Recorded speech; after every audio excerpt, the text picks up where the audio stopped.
Typing something? I'm sharing the link with my friends. Oh, okay, cool. All right. So, all right. So today we're going to be talking about a number of things, but first and foremost, we're going to be talking about the dispensing of holy days of obligations or a holy day of obligation. Oh my gosh. All right. I did it. I screwed up in a title and I'm screwing it up here, but we're going to be talking about the holy day of obligation and how, what I think the Pillar did a really good job of bringing up an article or writing an article discussing like this point about dispensing and whether or not dispensing is appropriate, especially under the current understanding based off the dicastery for canon law. But that's just one topic, one aspect of this. Another aspect of this is the idea that we as men are called to do more than like we need to be challenged, and we used to be challenged all the time.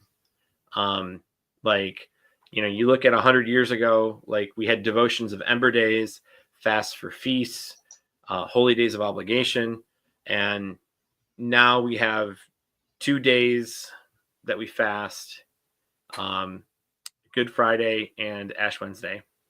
We have what is it, 6 days that we abstain from meat during Lent, and when it used to be every single Friday. And then we have 6 holy days of obligation, even though it seems to be stipulated in canon law that there should be 10. And so in the United States, on top of that, we have the dispensing of holy days if they get too close to Sundays, or Right. if it's I think it's typically on Monday. I'm not sure about Saturday, but definitely on Monday. Yeah, it's Saturday and Monday. It's plus or minus 1. And so and sometimes they don't always do that. I believe we had one earlier this year. I forget which one, where because it was on a Saturday, you had to go to it, and they had a Sunday, and then they had like a Venn diagram basically of like if you go in the evening mass, like what it counts for, and what and whether or not it counts. Oh, right, you can't double dip. So I thought that was funny, but at the same time, like for me, like I look at this from a standpoint of like looking at the boys growing up, like, and the young men that are below us in age, and like there's kind of a reason, like you have people like Andrew Tate and Islam that they promote a type of masculinity that calls itself to purpose, even though obviously we as Catholics disagree with that. Well, right. I mean, it's their purpose sucks. It's not the having a purpose. It's their purpose is not good. Right. It's the fact that their energy, like they're showing, all right, well, we have a whole month of fasting in a way that's really uncomfortable. Okay, like it is like sunrise. As long as the sun's up, you're not able to eat. Okay, that is a really Ramadan is definitely more hardcore than what we do.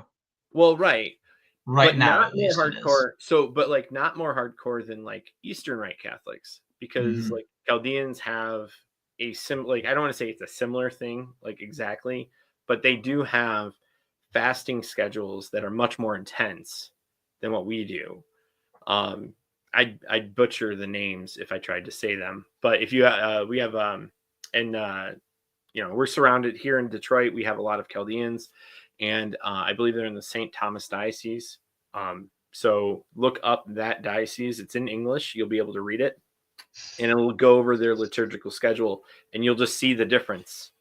But yeah, I mean, let's start with like the first, like the most basic thing, like why are days of obligation there to begin with? Like, this is just a point I don't know directly, but just deductively, I would say that the faithful know and are pointed towards understanding the important feast days of those days.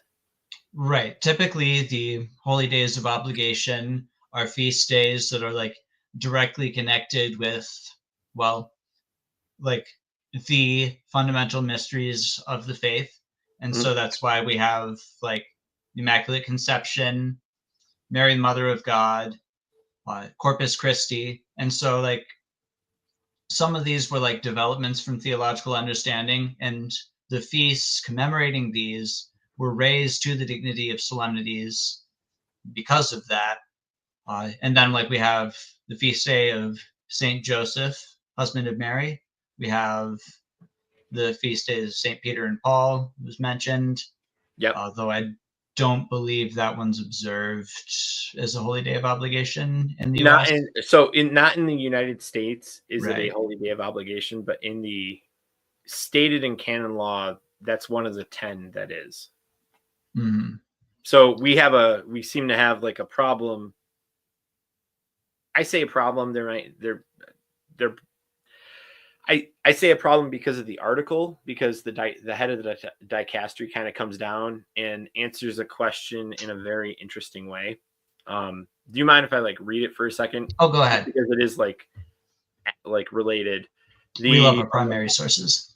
Yeah, the bishop. So this is the let me see if I can just present it so that I'm okay. All right, so this is the Vatican letter settles and raises questions about U.S. mass obligation from the pillar. So I want to advertise them because they do good work, and I've used a lot of their articles. So what happened was the Springfield bishop, Thomas Paprocki, asked a question about obligation of Catholics to attend Mass when liturgical solemnity falls on a Sunday and its celebration is moved to the day immediately after. Before or after, which was the case for today.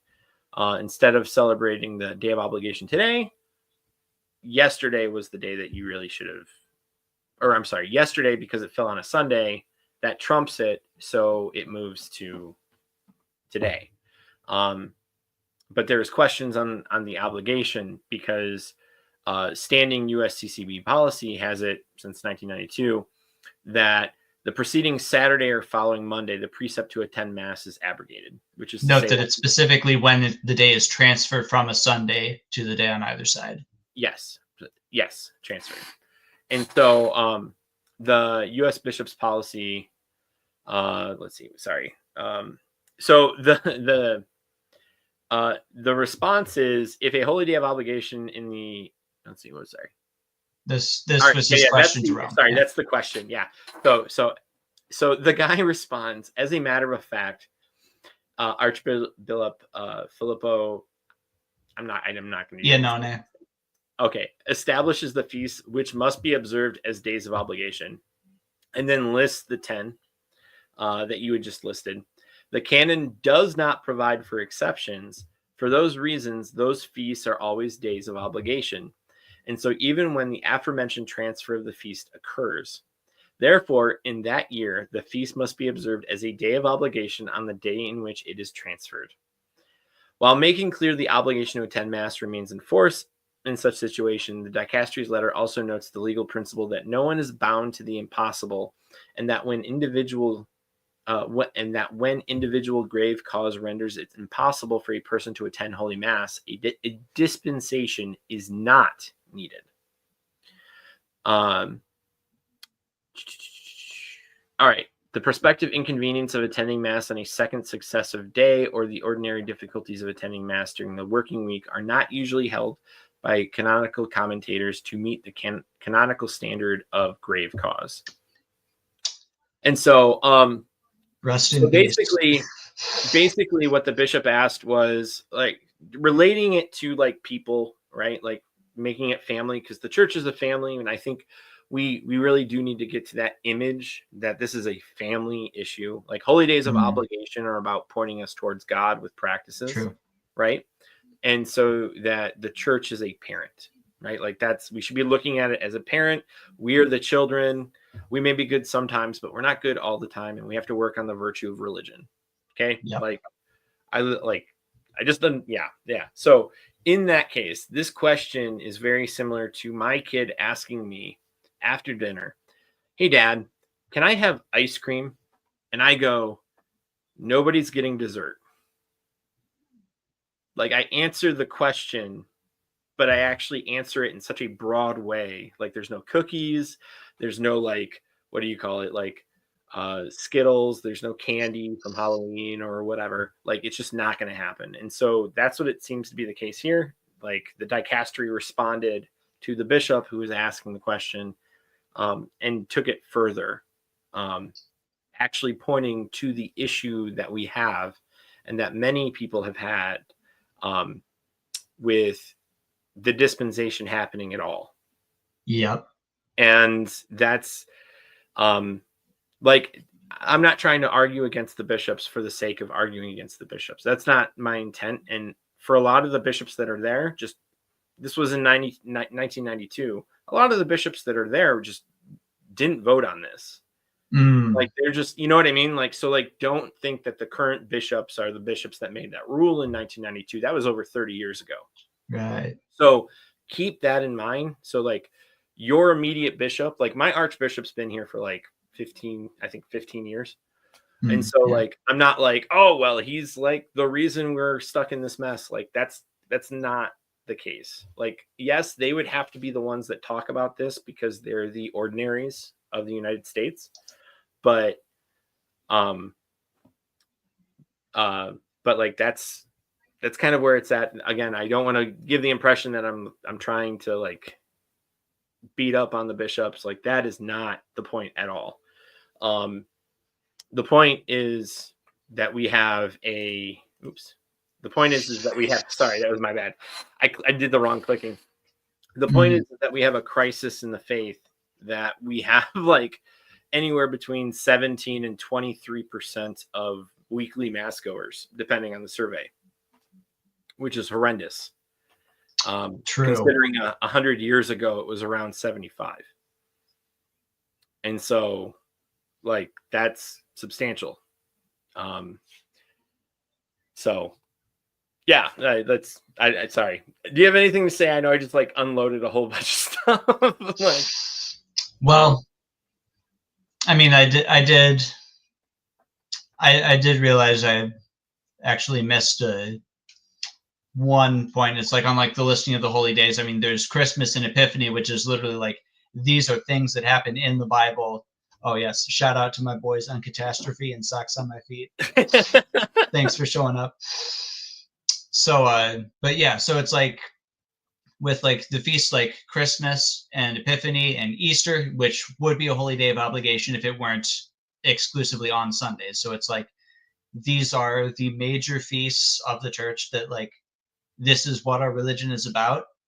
And then we have the and, like, the other things are like, these are the particular days for, like, the particular figures of importance. So I think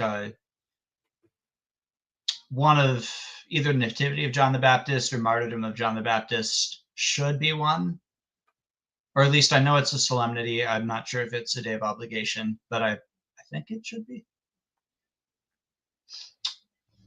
So what's the point? Well, I mean, but so it's like, the point is that it's catechetical that you're forced to go to mass on days that are particularly important. And so, but again, it's like, if you could bring up the most recent comment there. Oh yeah. But I guess it's no surprise when we whine about an occasional extra day of mass if most Catholics aren't even going a day is coming every single week. And so, I mean, this has always been my thought ever since I was a kid. It's like, if you're forced to go to mass, why would you not go? That just seems lame and lazy. It's like, I want to be forced to go to mass on more days. Well, so yeah, and I guess this kind of comes back to when it comes, like, because the church has a few things to say about this. Let me find the canon. So the precepts of this is the canon on the precepts of the church. Paragraph 2041. The precepts of the church are set in the context of a moral life bound to and nourished by liturgical life. The obligatory character of these positive laws, decreed by the pastoral authorities, is meant to guarantee to the faithful the indispensable minimum in the spirit of prayer and moral effort, in the growth in love of God and neighbor. So it points to what, and in the precepts, the first one is to attend Mass on Sundays and holy days of obligation. And so what's really important here is the fact, like, in fact, here, what this is from Ascension Press. So this is where it is. So if you notice, you shall attend Mass on Sundays and holy days of obligation and rest from servile labor. You shall confess your sins at least once a year. You shall receive the sacrament of the Eucharist at least during the Easter season.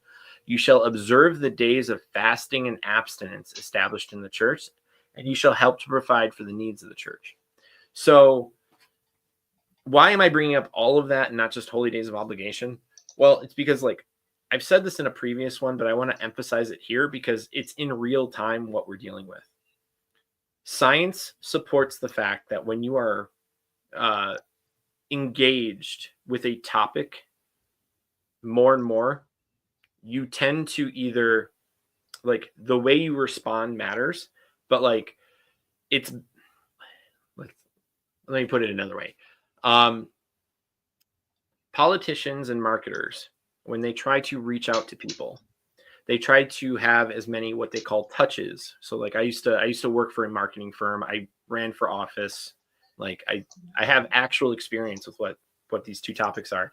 Although they're shared, and they're shared here with the church, and it's just said in a different manner, where the more you touch, like, engage with someone, the more you bring out that feeling of what you have, positive or negative.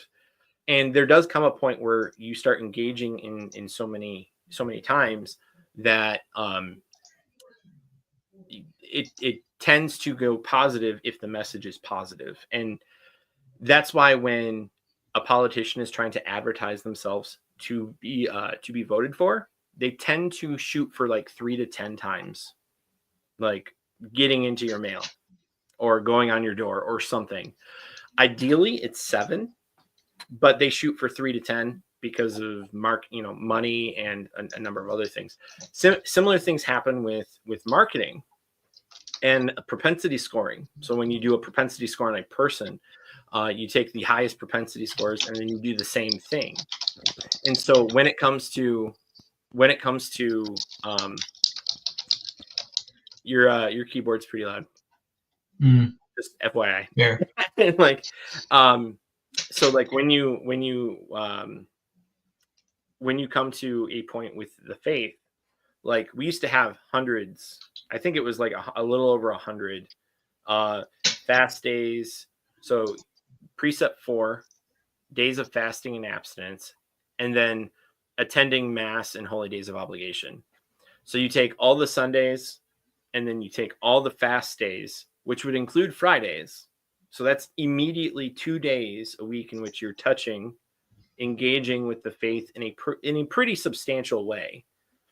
And then you have, holy days of obligation along with like Ember days. And so like you have over 100, like right there, I've given, just back of the paper math, I've already given you over 100 examples during the year in which you would feel obligated to partake in living the liturgical life of the faith and act on devotions in the faith in a number of ways.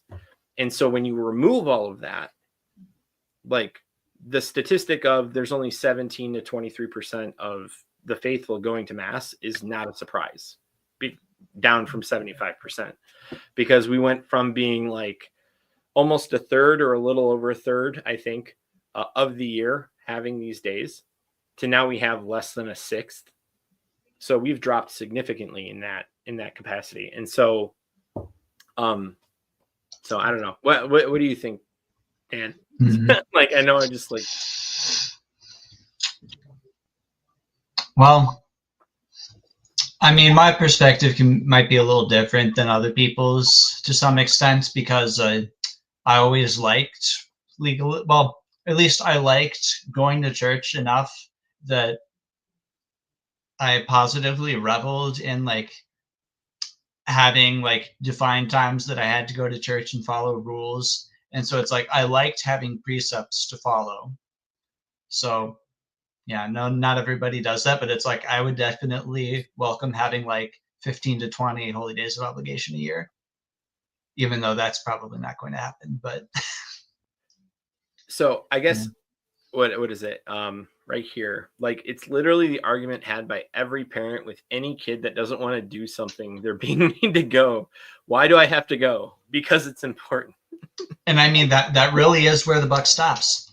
It's like it's important. That's why you're doing it.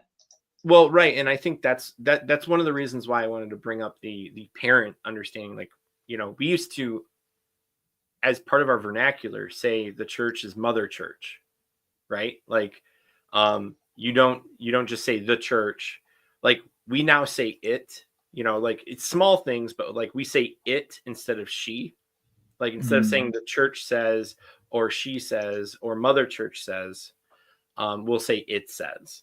And it's like, I think that's a huge disconnect that affects this understanding because it makes it look more legalistic than it does parenting. Because that's that's the paradigm that we're in is parents.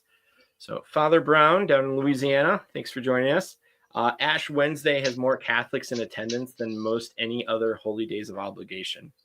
You know what? I mean, it's not even the day of obligation. Right. Like that's the crazy thing. Cause like when I was at Michigan State, like that was absolutely true. Holy Day, like I'm sorry, not Holy Day. Ash Wednesday was just packed. Every single mass, like they had five masses on 5 or 6 masses on that day. They had a lot of priests, but we also had like supposedly 15,000 Catholics on campus at the time. So yeah, that's pretty substantial, but it was always packed on Ash Wednesday. Not every other Sunday, but on that day in particular, it was. Let's see. I don't know what it says. And thank you. All right. So like, if you haven't guessed already, do you like for those that haven't gone to Google, or actually like how many of you Googled who's on the thumbnail? Thank you, Father John. Like, because it's like really great because his story is like the first person to put it up there. That's not my wife. And not Father John. Oh, too late. Okay. So it's it's Saint Christopher. So kind of like Saint Christopher. Kind of let me try to find it because now I have to find it because I lost it for some reason. Here it is. All right. So do you want a story? Is the story okay? Oh, stories are great. All right. So who was Saint Christopher? I'm getting this from the Catholic Novena app. Yeah. Saint Christopher was originally named Reprobus. He lived in the 3rd century AD, was tall and strong, almost to giant stature. Reprobus was determined to find and serve the greatest master in the world. His search took him into many places, and he served under great kings. But one day, the king he served under made the sign of the cross when the devil was mentioned, indicating that the devil was more powerful than he. The devil appeared to Saint Christopher and convinced the saint that he was the greatest master. So Saint Christopher followed him for a time. But while following the devil, a cross was by the road, and the devil avoided it fearfully. Saint Christopher realized that whoever was represented by the cross was more powerful than the devil. Saint Christopher went to a deserted place and found an old hermit who told him of the greatest master, the King of Kings, Jesus Christ. The hermit had St. Christopher pray and fast and to offer his life in service to others by helping them cross a dangerous river nearby. The story goes that one day a small child came to St. Christopher's hut and asked for passage across the river. St. Christopher thought nothing of it and began carrying the child across. But midway over the river, the child became heavier and heavier, and the river began to rage. St. Christopher bent under the tremendous weight of the child and held strong against the river's power. He made it to the other side, gasping and falling to the ground. The child stood smiling next to St. Christopher. And when St. Christopher asked how he could become so heavy, the child revealed that he was Jesus Christ, and that St. Christopher, in carrying him, was carrying the weight of the world on his shoulders. Then the child disappeared, and St. Christopher understood the great privilege that God had given him after his life of prayer and fasting and service. St. Christopher went on to travel widely and become a great evangelist. He was arrested in Lycia, and the officials demanded he make a sacrifice to the Roman emperor. He refused, and after more temptations, he was beheaded. So that's the story of St. Christopher. Like, it's a great story. And like, the reason why I took him, like he has a dog face in some depictions, and there's, I actually don't know the exact reason why that is. Maybe Dan, you know? So there's actually a lot of stuff around this. I picked this up from from some Jonathan Peugeot articles. So, but the idea is that, like in the medieval depictions, so the dog-headed man, or I forget what it was called, but like there was a specific Latin term for it. But it's like the dog-headed man was representative of kind of like the edge, like the boundary between civilization and barbarism. And so like they actually believed that such, or at least like they spoke of such creatures as like living on like the boundaries of like the known world, like, or even like the Antipodes, Australia. It's like from far away, a kangaroo kind of looks like a dog-headed man. Just throwing that out there. Yeah.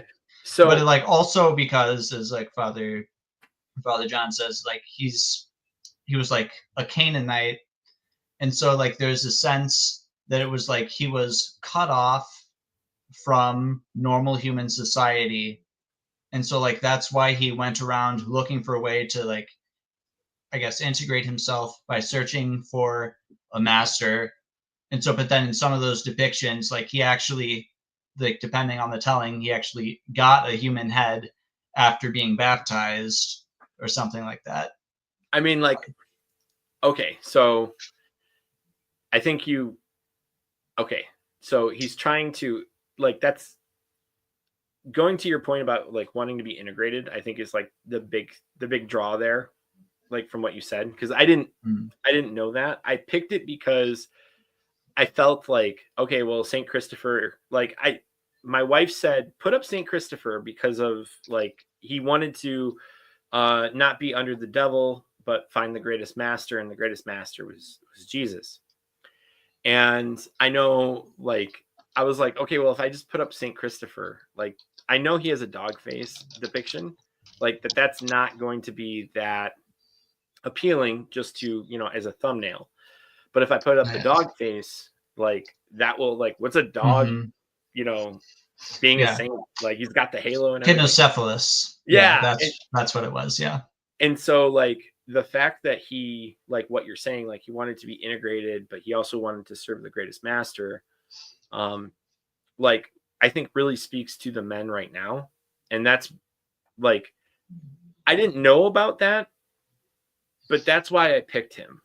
Like like I didn't know about what you said, but I picked it because of what my wife, like in the story, like he wanted to serve the greatest master.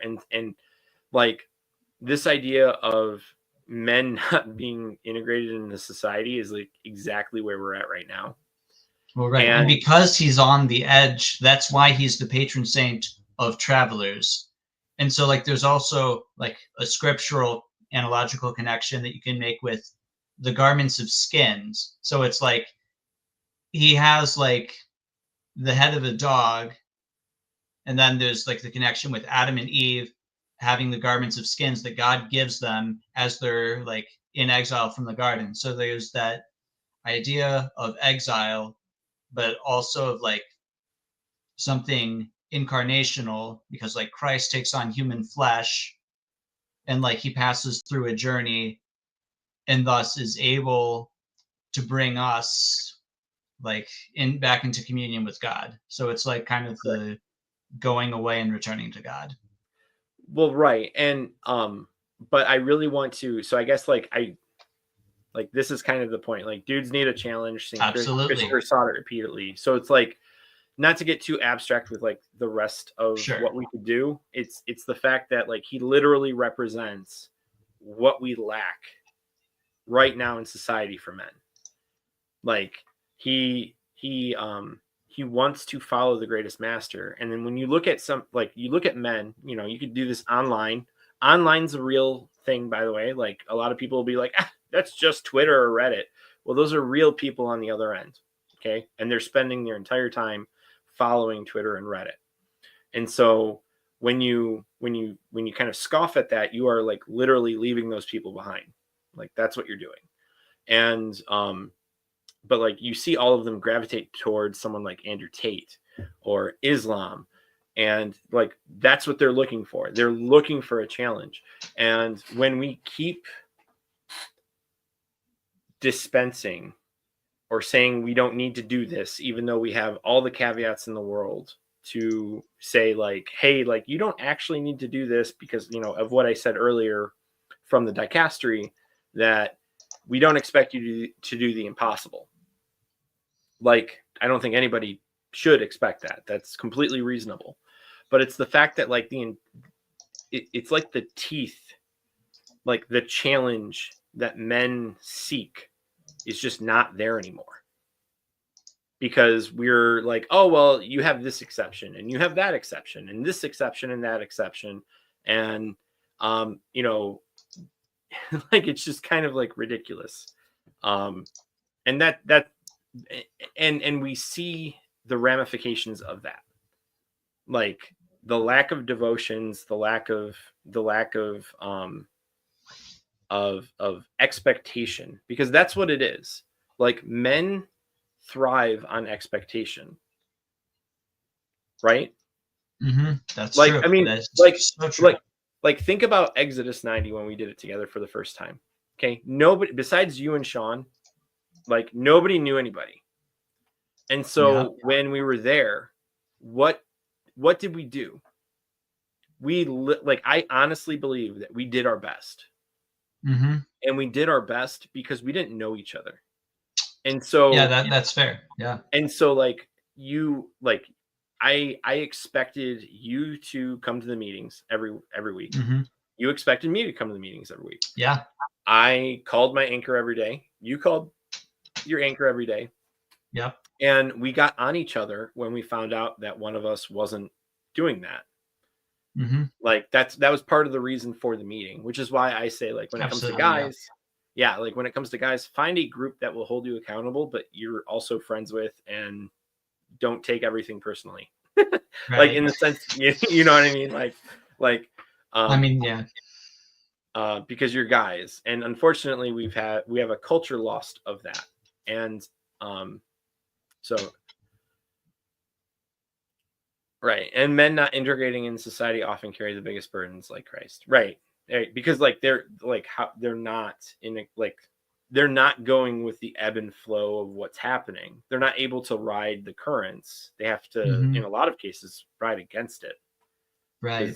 I mean, it's like support is so important. It's like if you don't have like either support from your family or support from friends, it's like you got to have, like, if you can't have both, you got to at least have one. Because like there's been like at least a number of recent converts that I know have just been kind of in that position where like they don't have any real spiritual support from their families. And so like they literally have to like go out and find other young men to like support them that way. And so it's like the guys I know, well, I mean, the fact that I know them is like a sign that they actually succeeded there. But like still like the lack of familial support has been like an extra burden. Right. And so like I guess like see, we're kind of in a weird position because we have an archbishop in he put in his letter, he's over 75, and we have no idea how long he's going to be there. Mhm. And so, like, I would have sent I would have sent him an email basically stating some of the things that I've already said in this video, where it's like, hey, like, you know, there's a lot of evidence that suggests that we need like more expectation in regards to coming to mass or coming to holy days, or you know, bringing back maybe something like Ember Days or something, Yeah. because we don't like we on the ground, okay, like on the ground you can see people moving away into non-Christian groups because they are expected to do things, Yep.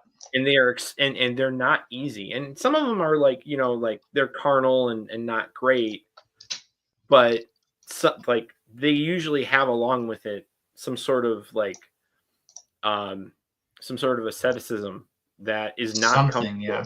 Like they have something, and so it's like the idea that like it's not a fad. Like that's the other thing. Like this is like kind of like one of those things that it like we literally just read about Saint Christopher, who had a very similar situation. Um, so like this isn't something that just happens once and it's done. It's a continual thing that our society deals with. And especially in a pluralistic society, like we don't have clear expectations. But like one of the things I really want, and I really would like your opinion on this, Dan, and everybody in the chat, because I know chat's like going back and forth, is that the church, specifically the USCCB, obviously because we're in the United States, I think it would be amazing if they came out and were like, "Hey, these are our holy days of obligation. You know, um, you should go to holy days of obligation. Um, we encourage all the laity to go to holy days of obligation, workers and those in charge of and those that run businesses, and we encourage the faithful to um, establish and promote the holy days of obligation within their companies that they work for. And if they don't allow them, to potentially take legal action. Because like when like I'm at a I work for a corporation, so I'm a statistician. Like if I like Mhm. I work for a corporation, like it's just that's what it is, and deals with a bunch of numbers. When you look at the list of holidays that we have, like our holidays are very sporadic, um, and you have everybody has like floating holidays, but like Yeah. they're I work with people from Romania, and Romania takes the day off for St. Anthony's feast day. Like the whole country takes it off. And Mhm. so and then the company that I work for like respects that. And so like that is like what we're talking about. Like we're the biggest Catholic group, or I'm sorry, the biggest Christian group in the country. And yet um we don't seem to like holy days of obligation seem to just be something that's like an afterthought. It's not taken seriously. Right. Like it's something that's very much a what do you call it? Like it's even I though mean, we we know it's coming down the line, like you know, this whole December 8th, December 9th situation with the mhm. like Well, right. we I mean, knew people about are this still asking, is it actually a day of obligation or not? like why are you asking it year of? Like, why didn't you Mm, ask it last year? Like, it's like there's no reason to wait that long. Like, I mean, we know that calendars exist and we can see yeah. them and we can circle dates that are important. We do that literally in all other aspects of our lives. Why is it such a challenge when it comes to the virtue of religion? Mm, Because that's what we're talking about here. We're not talking about the virtue of justice. We're not talking about the virtue of patience, of humility. We're talking about the virtue of religion, and that gets played down significantly. And it usually comes with this like very like, I don't know. I don't want to say anything I want to regret, because like that's not the point here. The point here is to point out like as a feedback, like we really like for the bishops, obviously I don't think any of them are listening, but just to bring it out to those that do listen, that given that what we've discussed, that men need a challenge, and they need expectation, and they need guardrails, but furthermore, we as a people need parameters in a similar way as children, because we are the children of the church. True. So I don't know. Do you have any like final thoughts? Or I know I've kind of like left chat out a little bit, but I'm sorry. Yeah. Well, final thoughts. I am really glad that that we got like actual pushback from up top against the frankly unnecessary dispensation from holy days. So like hopefully that'll lead to like an actual change in policy where all holy days of obligation are properly treated as holy days of obligation. Well, please God, it will happen. Yeah. Yes. And then maybe like that will like maybe trip like that. What's weird is I think people didn't expect that from the dicastery under the current pontiff. So I'm just pointing that out, because not because I have that opinion, but because it is that's a pretty like intense thing to promote. Right. And it seems to be from the minds of those with expectations for Pope Francis against what they would expect. And so it's really refreshing to see that, because it means that like, maybe this is wishful thinking. Maybe though, the whole understanding of abstinence during just Lent being important, to then branch it out, because it's like really weird to take a like first century tradition and then just like cut the shrubs off. Like it's really weird. Yeah. So, but yes, that's the thing. Again, most of the bishops that are in power right now, like I say power, I mean authority and responsibility, not power, right? Like I mean it in a filial way. That they weren't there when they made these decisions, and they have the opportunity now, especially with the clarification, to do something about it. Yeah. So let's check chat for a second.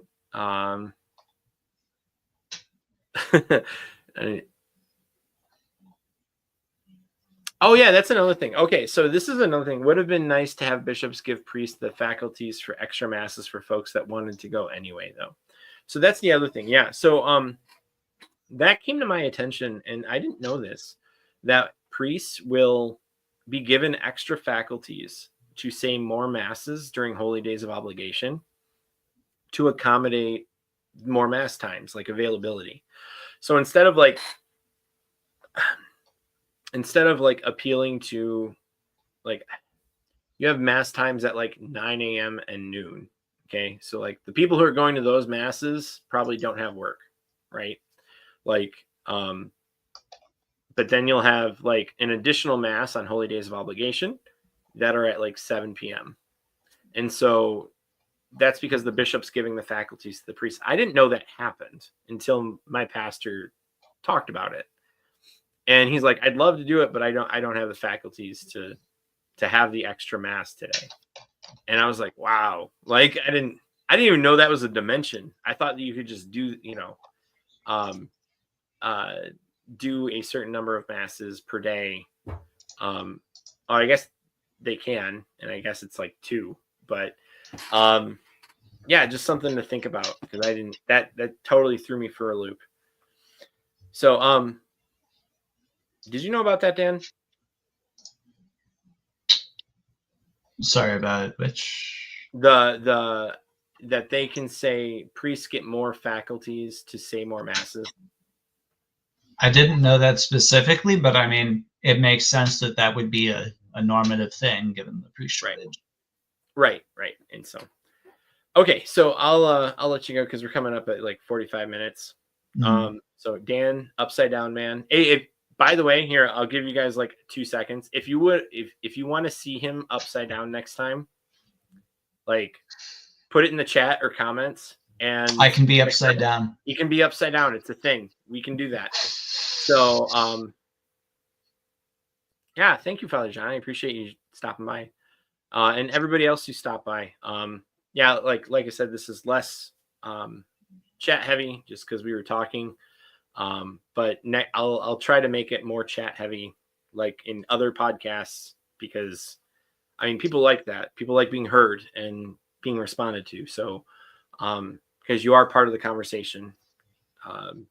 So thank you for joining us. Remember, vote for Upside Down Man, being upside down or not. And have a great day. Bye. Bye.